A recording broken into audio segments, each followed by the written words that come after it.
diretamente relacionado àquilo que a gente come. E come mal.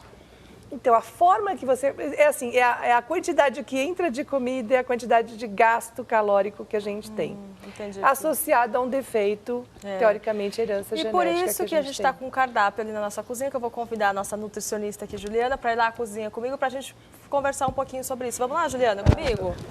A gente montou ali e eu queria que você explicasse para a gente, pessoal de casa, Juliana, aqui que a gente tem umas guloseimas e tem chocolate, hein? Não pode, já sei que não pode, ou pode? Pode. Então eu queria que você explicasse um pouquinho. A gente tem feijão, a gente tem castanha, a gente tem manga, maçã, a gente tem uma apanhada de coisas aqui, chocolate, esse biscoitinho.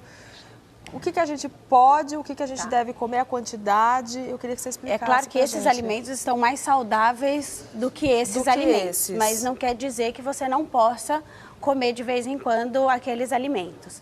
O ideal é sempre a gente comer os alimentos que contenham fibra, tá? Então, é preferível você comer um pão integral a um pão branco, porque a glicemia, ela não vai ter uma curva tão grande, ela não vai subir tanto com um pão integral do que com um pão branco.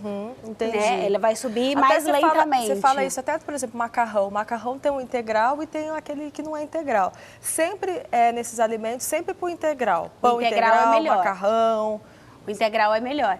Quando a gente não tem a opção do integral em casa, então o melhor é você juntar algum outro alimento que contenha fibra. Então, como o arroz, se você não vai comer o arroz integral, o ideal é juntar com o feijão, porque o feijão já contém um pouco mais de fibra. Tem a fibra. Isso. E a quantidade, quando você consome, por exemplo, esses alimentos que têm fibras, que são integrais, você pode comer até mais, por exemplo, do que o macarrão normal, tradicional, que não seja integral? Você pode comer um pouco a mais, mas também tem que tomar cuidado com a quantidade. Não é porque ele é mais saudável ou porque contém fibra que você pode comer... Abusar. Exatamente, comer numa quantidade liberada. A fruta também é muito boa quando é possível a gente comer com a casca, porque na casca é que está a fibra. Então, também é bom, mas a manga, por exemplo, não tem como a gente comer a casca. Então, a gente vai comer, por exemplo, de sobremesa do almoço. Por quê? Mas a manga já não tem um pouco de gordura? Não, ela tem um pouco mais de carboidrato. Ela tem um índice glicêmico, como a gente fala, maior. Ah, e o abacate que tem gordura, né? O abacate que tem gordura. A manga, ela vai subir numa velocidade maior. Então, se você come no lanche a manga sozinha, ela vai subir numa velocidade rápida. Se você deixa a manga para comer de sobremesa do almoço, onde contém fibra, onde contém a gordura, então ela não vai ter um pico glicêmico tão alto. O azeite extra virgem é muito saudável, é antioxidante, assim como as castanhas. Melhor que o óleo, né? Bem melhor do que o óleo. É verdade. Ele traz um benefício para o nosso organismo que o óleo não traz. A Keila tem uma pergunta, né, Keila, pra gente? Ô, Ju, o Docinho do Rio de Janeiro está dizendo o seguinte, que a contagem dos carboidratos nos alimentos, ela só resolve para quem só tem função, aliás, para quem faz o uso de insulina. Quem trata o diabetes com comprimido, não adianta fazer esse tipo de contagem. É verdade isso? A gente, quem faz uso de comprimido, a contagem de carboidrato a gente pode fazer, a gente vai fixar em cada refeição a quantidade total de carboidrato que a pessoa daí você vai não consumir. Não é que você não tem função, a diferença é que você tem que saber o que você vai comer e ter aquele limite sempre em cada alimentação. Porque quem aplica a insulina, a gente ele conta quanto comeu de insulina e toma insulina referente ao que comeu de carboidrato.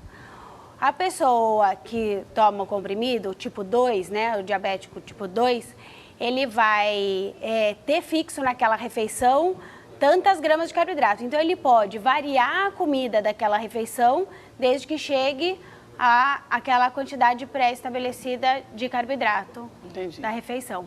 Tá explicado, então. Entendi. Então, aqui, você falou só para finalizar, você tinha falado do azeite, que então é importante usar azeite, não óleo, porque o azeite é mais saudável, né? Isso. E ele também, o azeite, como a castanha, é antioxidante, que para o organismo é muito bom, ele neutraliza o radical livre. Aqui tem a linhaça, que é importante também por causa da fibra, então, dependendo da alimentação que a gente não consegue ter a fibra, por exemplo, num lanche, você vai comer uma banana, se você coloca uma colher de linhaça, pode ser essa triturada, ela já aumenta a quantidade de fibra, então... Então é interessante, por exemplo, se você for comer uma banana, um mamão, é legal, interessante de colocar a linhaça, ou porque... linhaça, ou aveia. Farelo de aveia. A aveia em flocos, Ah, é em melhor. flocos, é melhor? Isso. É melhor. Que daí já aumenta a quantidade de fibra. Interessante, viu, Juliana? E o errado é o chocolate, né? Porque Não, o chocolate... errado ele não é. Você não é não errado. pode exagerar. Por exemplo, se você fosse comer, quanto que você comeria? Ó, depende muito isso de cada paciente. Eu não posso falar que, olha, você pode comer tanto. Mas, por exemplo, no meu caso, eu comeria ou uma fileirinha ou... Uma fileirinha, eu indicaria e contaria o carboidrato, isso. Um negocinho você fala desse. Você fala uma fileirinha, por exemplo, num dia? Isso, no dia. E não pode comer todo dia. O ideal é não comer todo dia, não é tão saudável. Mas assim, isso vai de paciente para paciente. Né? Depende, o paciente que chega no consultório comendo uma barra de 200, a gente vai diminuindo aos poucos. Até chegar na fileirinha. Então, agora, mas a não doutora é pediu uma parte proibido. aqui. Não é proibido comer o chocolate. Agora, e aquele doutora? chocolate que é o chocolate, aquele 70% cacau, ele não é mais saudável? Você não pode comer um pouquinho mais do que o chocolate? Ele é mais saudável, mas ele, Tem dependendo do chocolate da marca, ele vai ter um pouquinho mais de carboidrato. De gordura, Mas né? ele é mais saudável para o organismo. Entendi. E a gente também tem que comparar o chocolate com açúcar e o diet. O chocolate diet, ele tem uma quantidade maior de gordura do que o chocolate com açúcar, tradicional.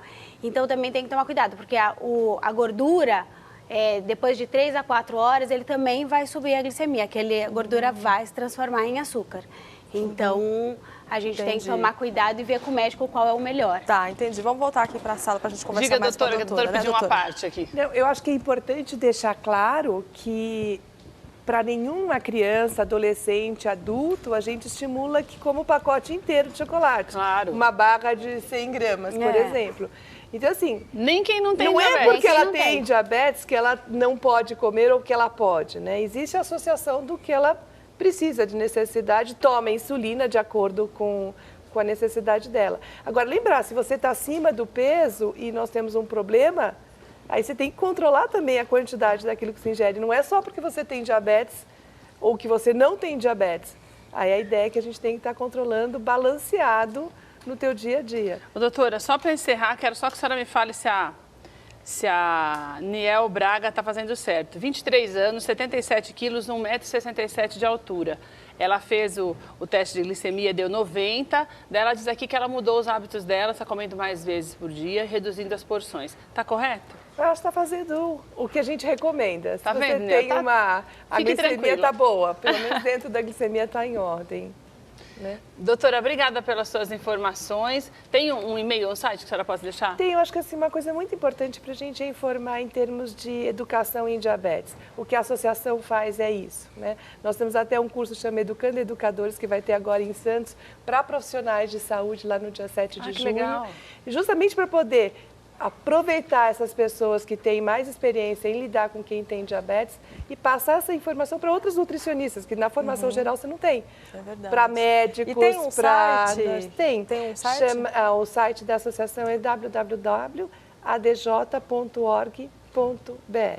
Obrigada, Juliana, doutora. quer deixar um site, alguma coisa, um telefone, um e-mail, algum Posso contato? deixar o meu e-mail, que é jubap, jubap, @uol.com.br.